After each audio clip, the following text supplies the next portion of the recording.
नमस्कार, आप देख रहे हैं दी ललन टॉप। सुशांत सिंह राजपूत नहीं रहे। 14 जून 2020 की दोपहर जिसने भी ये खबर सुनी वो सन्न रह गया।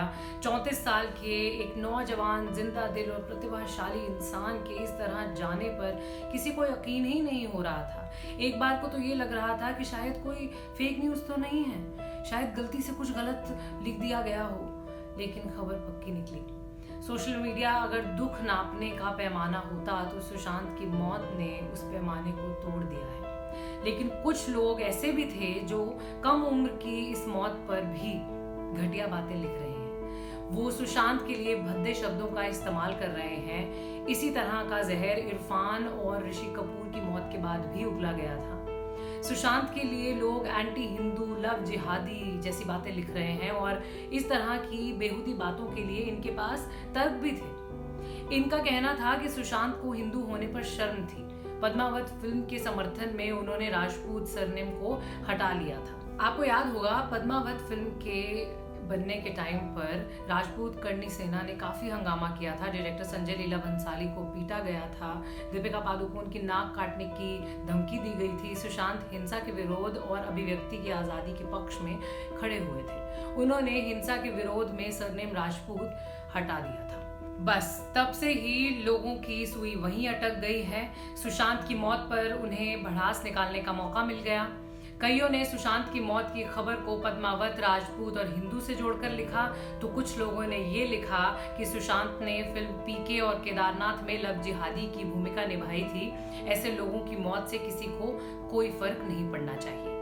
वहीं कुछ लोग सुसाइड को लेकर अपने दिमाग का कूड़ा सोशल मीडिया पर उगल रहे हैं। सुशांत को कायर बता रहे हैं, लिख रहे हैं कि वो फिल्मों में ज्ञान तो बड़ा देते थे लेकिन असल जिंदगी में डरपोक निकले, इसलिए सुसाइड कर लिया। ये लोग सुशांत का समर्थन ना करने की, उनके साथ खड़े ना होने जैसी बातें लिख रहे थे।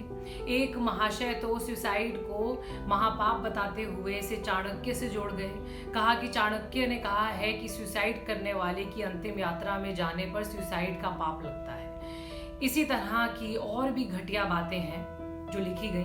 आत्महत्या से पहले सुशांत किस तकलीफ में रहे होंगे इसे इनमें से कोई भी नहीं समझ सकता। हम और आप नहीं समझ सकते। इन्हें सिर्फ कायरता, शर्मिंदगी का सर्टिफिकेट बांटना आता है जो वो बांट रहे हैं। बेसिकली ये वो लोग हैं जिन्हें किसी भी बात को धार्मिक एंगल देने में अपना जीवन सार्थक लगता है। फिर चाहे कोई मर जाए या फिर कोई चुपचाप कहीं पड़ा हो, उसे गलत बताने के लिए उसे किसी धर्म से जोड़कर उसके खिलाफ माहौल बनाने लगते हैं। इन लोगों ने ऐसा ही इरफान की मौत पर भी किया। उसके बाद ऋषि कपूर की मौत हुई तो भी ऐसी ही घटिया बातें की गई। अब सुशांत नहीं है तो इन नेगेटिव बातों को हम छोड़ते हैं, उन्हें याद रखते हैं उस जुझारू लड़के के रूप में जो माही बनने के लिए अपने रोल में डूब गया था, इतने सवाल करता था कि खुद प्रोड्यूसर ने बताया। उन्हें याद रखते हैं उस सरफराज की तरह जो अपनी जग्गू से बात करने के लिए रोज इंडियन हाई कमीशन में फोन लगाता था। ये वीडियो यहीं तक देखने के लिए शुक्रिया।